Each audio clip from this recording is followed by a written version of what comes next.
운영수석입니다. 이재명 정부의 11호 부동산 대책은 역시 문재인 정부 시즌2였습니다.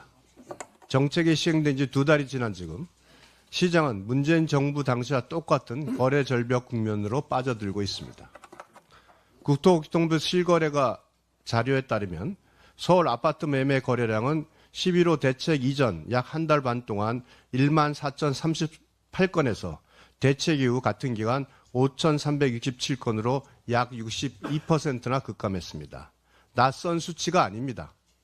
문재인 정부 후반기인 2021년 말과 2022년 초 무분별한 대출 규제와 규제 지역 확대로 서울 아파트 거래량이 정상 수준 대비 60% 이상 감소했던 부동산 안목이 그대로 재현되고 있는 것입니다.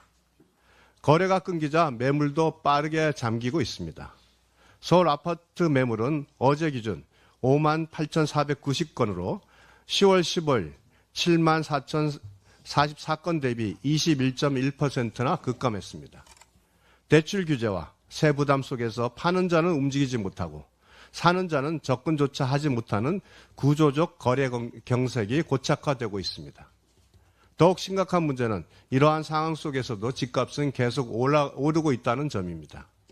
서울 아파트 평균 매매 가격은 8월에서 11월까지 4개월 연속 상승했습니다. 수요 억제만 반복한 규제 일본도 정책이 거래 절벽과 가격 상승이라는 최악의 조합을 만들어낸 것입니다. 그럼에도 이재명 대통령은 지난 5일 서울과 수도권의 집값 상승에 대해 대책이 없다라는 무책임한 말로 또다시 서민들의 가슴에 대못을 박았습니다. 집값이 안정되고 있다는 터무니없는 말로 정책 실패를 외면했던 문재인 정부의 무책임함마저 빼다 박았습니다.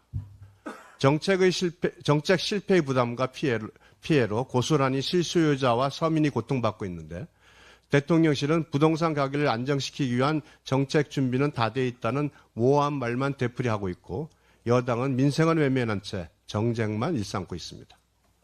진짜 대책이 없는 것은 집값이 아니라 야당과 언론, 전문가들의 수많은 경고를 무시한 채 실패한 정책 방향을 끝까지 고수하려는 정부 여당의 목리와 아집입니다.